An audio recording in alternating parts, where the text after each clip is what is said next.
Let's get more now on Housing New Zealand and the millions of dollars spent on unnecessary meth tests. The Prime Minister Jacinda Ardern is in the Auckland studio. Good morning. Good morning. Should any Housing New Zealand tenant who's had to pay for meth testing be refunded, and if so, how quickly?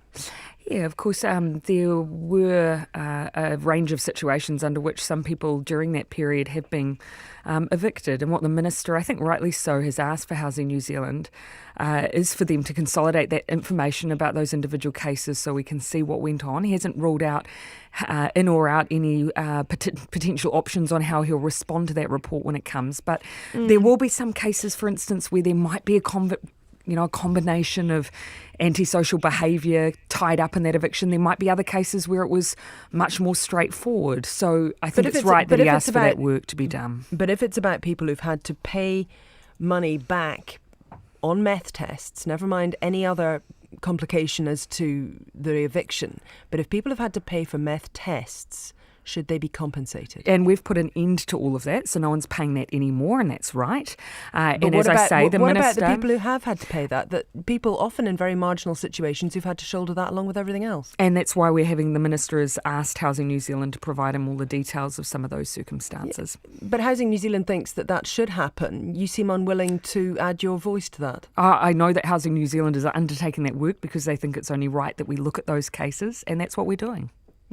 But they've already told us that they think that should be money that's paid back.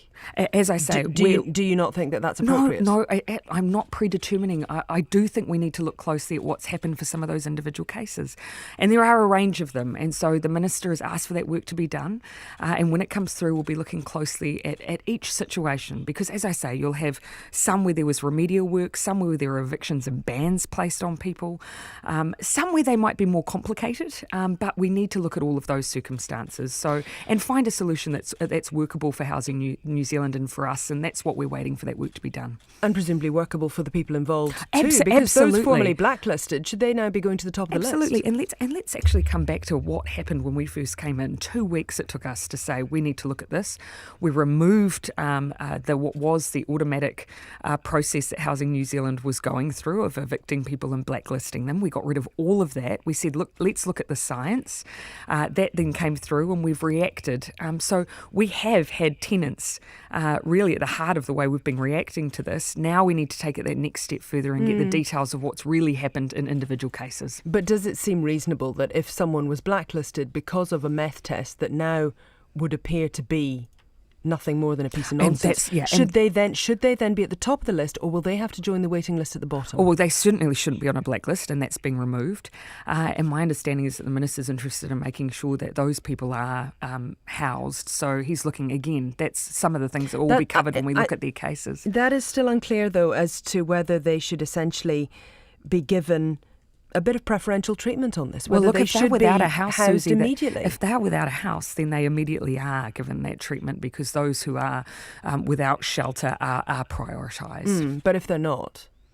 Well, if they've got housing, of course, we have to make sure that we're putting at the top of the list those with the highest housing needs, and that would include, regardless of the circumstances of how they came to be there, those without shelter. So people who may have been blacklisted, may have been thrown out of their Housing New Zealand home for no good reason, they may now have to wait if they are perhaps in a private rental or somehow being housed elsewhere. Susie. All I'm not going to do is oversimplify. When we have people in a range of horrendous circumstances we're doing our best to house, we've of course said those people should not be blacklisted. They should be housed. We should be checking on their circumstances, making sure they're accommodated. But at the same time, we've also got extraordinary waiting lists where some people won't have shelter at all. We've got to bring all those factors in together.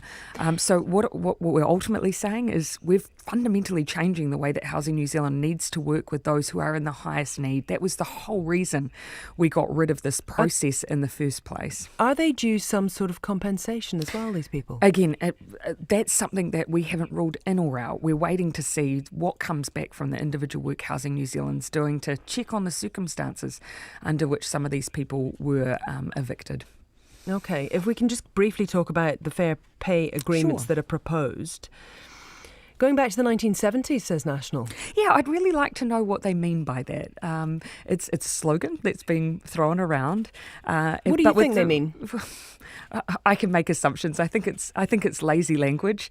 Actually, New Zealand is unusual in the fact that, unlike many other countries around the world, where particularly European countries have extension bargaining, we don't.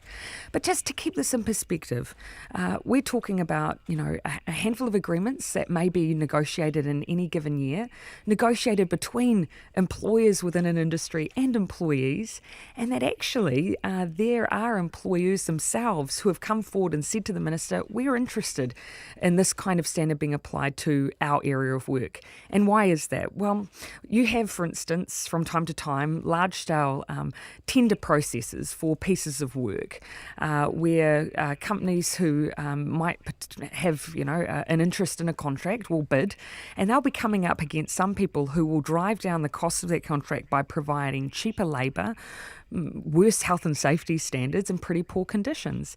So employers are saying, actually, we want a fair playing field, and we don't want to race to the bottom and have employees that work for us suffer as a consequence. So let's put some standards in place. This isn't just something that employees have been asking for. So I want to correct the record on that. Thank you very much. That's the Prime Minister, Jacinda Ardern, in the Auckland studio.